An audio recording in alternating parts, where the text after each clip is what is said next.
Hello everyone, welcome back to my channel Pal academy সেন্টারে তোমাদের সকলকে আমার স্বাগত। আজকে আমি ক্লাস 9-এর অর্থাৎ নবম শ্রেণীর গণিত কোষে দেখি 2 কোষে দেখি 2 লেসনের তোমাদের একের আই নাম্বার যে অঙ্কটি আছে সেই অঙ্কটি আমি করাবো। তোমরা সকলেই দেখতে পাচ্ছ আমি অঙ্কটি অ্যাকচুয়ালি 2-কে রেখেছি। সূচক যে লেসনটি আছে সেই সূচকের তোমাদের অঙ্ক করাবো। এর আগে আমি সূচক নিয়ে দুটো ভিডিও আপলোড করেছি।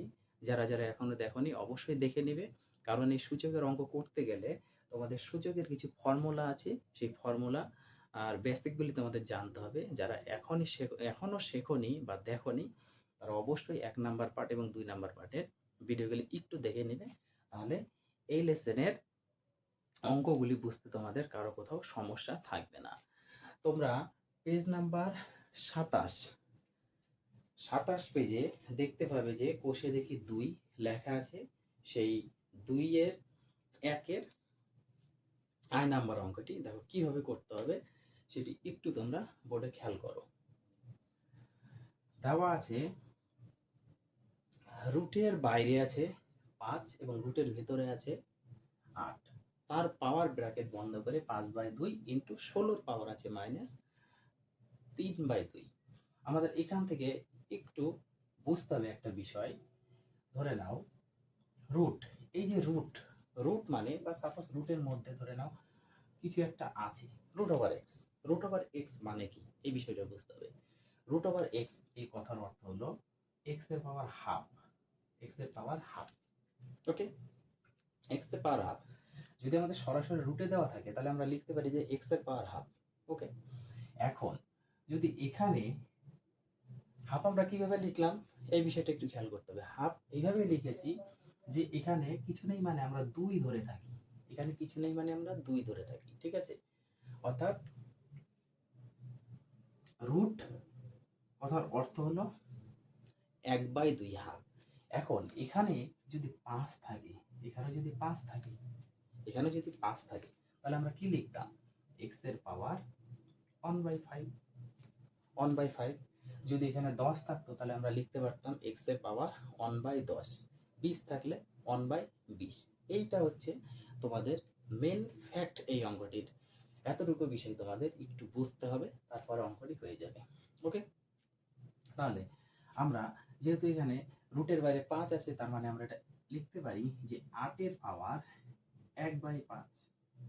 যেহেতু এক্স বাইরে 5 আছে, যদি আমরা লিখতে পারি এক্স এর পাওয়ার 1/5, তাহলে এটা তো আমরা লিখতে পারি 8 এর পাওয়ার 1/5। ক্লিয়ার? এখন ব্র্যাকেট বন্ধ করে এর পাওয়ার 5/2 আছে, পরিষ্কার। ইন্টু 16 আমরা একটু ভাঙিয়ে নিই। 16কে যদি আমরা ভাঙাই তাহলে দেখতে পাবে 2 দিয়ে যদি আমরা ভাঙিয়ে দিই তাহলে দেখতে পাবে 4টে 2 আছে, 4টে 2। তার মানে আমরা এইভাবে লিখতে পারি 2 এর পাওয়ার 4। অবশ্যই লিখতে পারি 16কে ভাঙিয়ে 2 এর পাওয়ার 4, 4টে 2 আছে মানে 2 এর পাওয়ার 4 দিয়েছি, আর উপরে আছে -3/2। এটা হচ্ছে পাওয়ার। থাক, এখন এই জিনিসটা একটু আমরা ভাঙিয়ে দিই। 8 আছে থাক। তোমরা সকলেই জানো যে এক্স এর পাওয়ার যদি এম, তার পাওয়ার যদি এন হয়, সেক্ষেত্রে আমরা কি জানি? সূচকের নিয়ম অনুযায়ী আমরা জানি যে এক্স এর পাওয়ার এম আর এন গুণ হিসাবে হয়। তাহলে এখানে তো আমরা গুণ করতেই পারি। 1/5 গুণ 5/2, পাওয়ার গুণ করে দিলাম। ইন্টু আমরা সেম এটাকে গুণ করব, কারণ এটা পাওয়ার একই ফর্মুলাতে করবে। 2 এর পাওয়ার 4 গুণ -3/2। ওকে, এই যে 5 5 কোনাগুনি কেটে যাচ্ছে, কেটে দিব। এই যে 2 দিয়ে 4 কাটলে 2 থাকে, লিখে দিব। তাহলে এখানে থাকলো 8 এর পাওয়ার 1/2 ইন্টু এখানে 2 এর পাওয়ার -3 আর 2 গুণ করলে 6, 3 দুগুণে 6। যেমন আমরা 16 ভাঙিয়েছি তেমন 8 ভাঙাবো। 8 ভাঙালে আমরা 3টে 2 পাবো, অর্থাৎ 2 এর পাওয়ার 3 লিখতে পারি। তার পাওয়ার আমরা লিখতে পারি 1/2 হাফ ইন্টু 2 এর পাওয়ার যা আছে থাক, পরিষ্কার। সেম এখান থেকে আরেকটা জিনিস আমরা লিখতে পারি 2 এর পাওয়ার, সেম এই ফর্মুলাতে ফেলবো। কত হচ্ছে? 3 এর সাথে 1 গুণ করলে 3/2 পাওয়ারে চলে আসবে ইন্টু 2 এর পাওয়ার -6। এইবার যেহেতু বেস সমান, বেস সমান তোমরা সকলেই জানো যে এক্স এর পাওয়ার m ইন্টু এক্স এর পাওয়ার যদি n হয়, বেস সমান যদি থাকে তাহলে গুণের ক্ষেত্রে আমরা জানি এক্স এর পাওয়ার m প্লাস n, অর্থাৎ যোগ হয়ে যাবে। তাহলে 2 এর পাওয়ার 3/2 প্লাস, আর এখানকার মাইনাস গুণ করলে -6 হয়ে গেল। তাহলে 2 এর পাওয়ার আমরা যদি সাইড একটু করে নিই, এই যে 3/2 -6 এর যদি লসাগু করি 2 হবে, এটা হচ্ছে 3 আর এটা হচ্ছে মাইনাস কত হচ্ছে 3 দুগুণে 6, 6 দুগুণে 12, লসাগু করলে এমন হয়।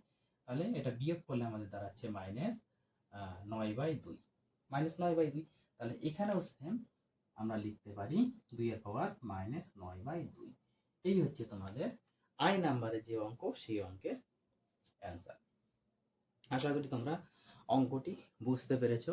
এইভাবে তোমরা 2 নম্বর অঙ্কটি চেষ্টা করবে। যদি না পারো, আমি নেক্সট ভিডিওতে এক একটি করে তোমাদের প্রত্যেকটা অঙ্কের সলিউশন আমি করে দেব। তাহলে চলো, আবার দেখা হচ্ছে পরবর্তী ভিডিওতে। আজকের মতো এখানেই শেষ করছি।